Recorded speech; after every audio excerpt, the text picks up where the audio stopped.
If you think the next world war will start with missiles or tanks, you're already too late.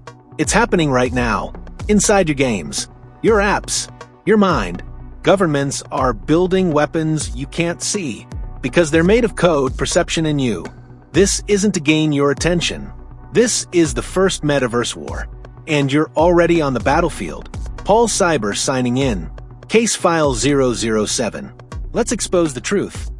Disclaimer: this video is created purely for educational and informational purposes. It does not endorse any form of cybercrime or unethical activity. Viewer discretion is advised. If you think the next war will be fought with bullets, tanks, or nuclear codes, you're already 5 years too late. They don't want you to know this, but it's already begun. Invisible battles are being fought right now, not in deserts or oceans, but in servers, headsets, and lines of code. Governments are quietly building weapons that don't explode, they infiltrate. Soldiers are being trained not to fire rifles, but to alter realities. And the battlefield? It's not Earth. It's the Metaverse. This is the Metaverse arms race. And if you're not paying attention, you're the target. Before we go deeper, subscribe now. The cyber future isn't coming. It's here. And on this channel, we expose what they won't tell you. Hit that bell before it hits you. They said the Metaverse would be the next internet. A place for connection, for play, for business. But behind that glossy promise was something darker.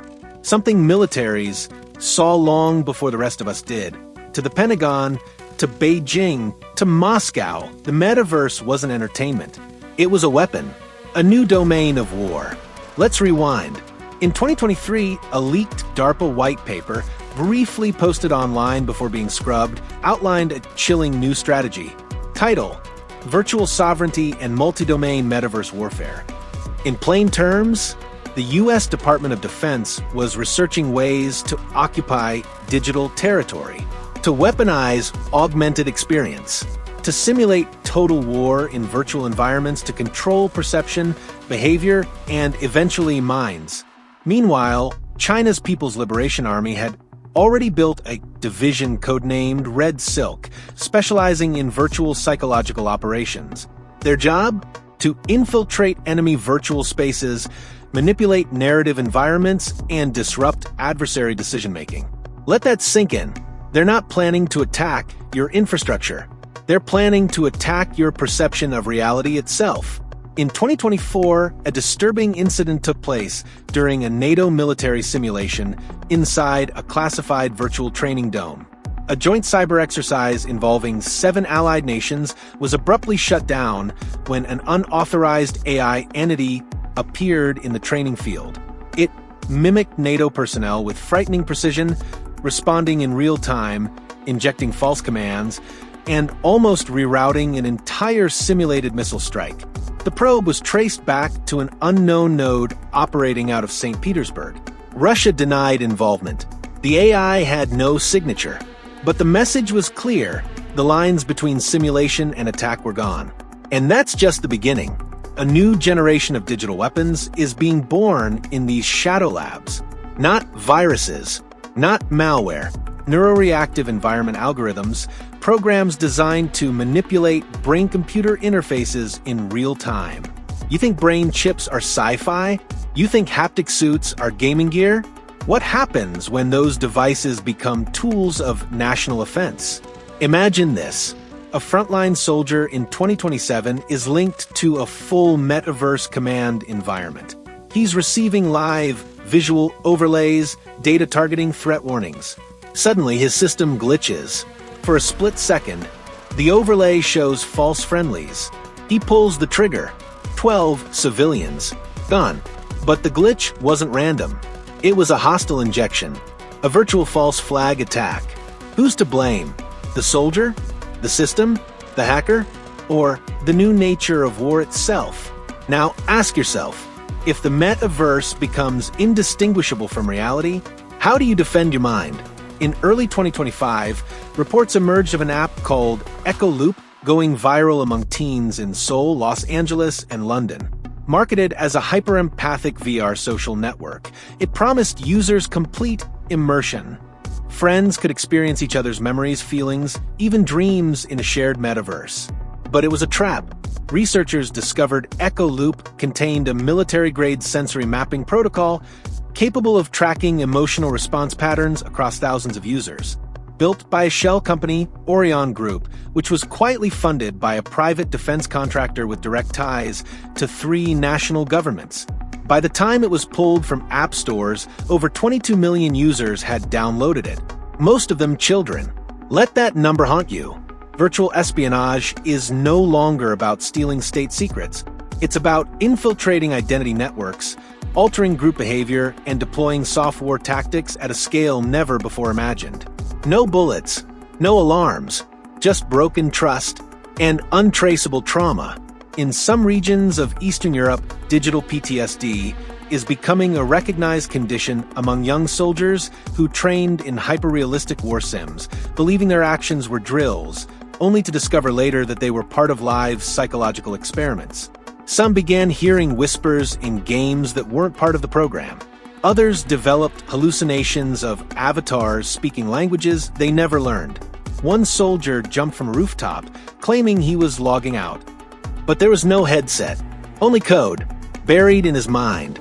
This is what happens when the line between combat training and digital experimentation vanishes. The metaverse doesn't just train warriors anymore. It creates weapons out of minds. And it's not just nation-states. Cybercriminal groups have taken notice. In 2024, a rogue syndicate known as Glasswalkers executed the first fully virtual bank heist inside a decentralized financial metaverse called Aeon Bank City.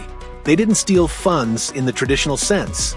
They hijacked user avatars, over 17,000 in one coordinated strike, and rerouted their biometric authentications to drain real-world crypto accounts. Losses totaled $148 million.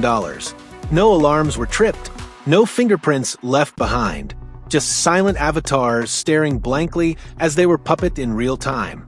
And now, the arms race is accelerating. India has greenlit its Cyber program. Israel is building OdinNet, an AI-driven metaverse surveillance web. The UK has launched Project Mirage, focused on cloaking virtual troop movements within decentralized VR platforms. The war isn't at your door. It's in your feed, in your headset, in your thoughts. And here's the twist no one wants to admit. The first global war in the metaverse won't look like war at all.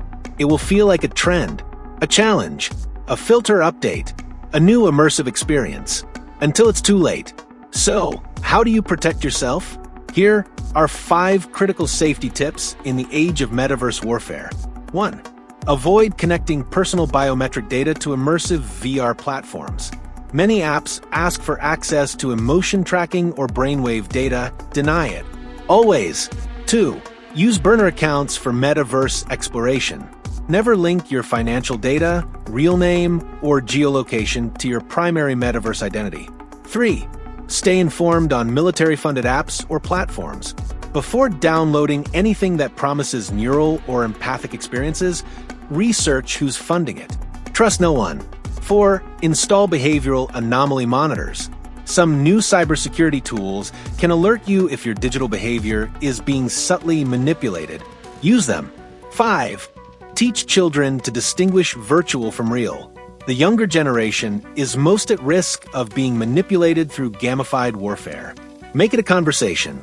We're entering an age where realities will be manufactured, where battles will happen without borders, without warning, and without mercy. This is no longer science fiction. It's strategic reality. And in this new world, attention is ammunition. The one thing they need is for you to stay unaware. So be the glitch. Be the anomaly. Be informed. Like, subscribe, hit that bell. Because in this war, your awareness is your armor. Paul Cyber, signing out.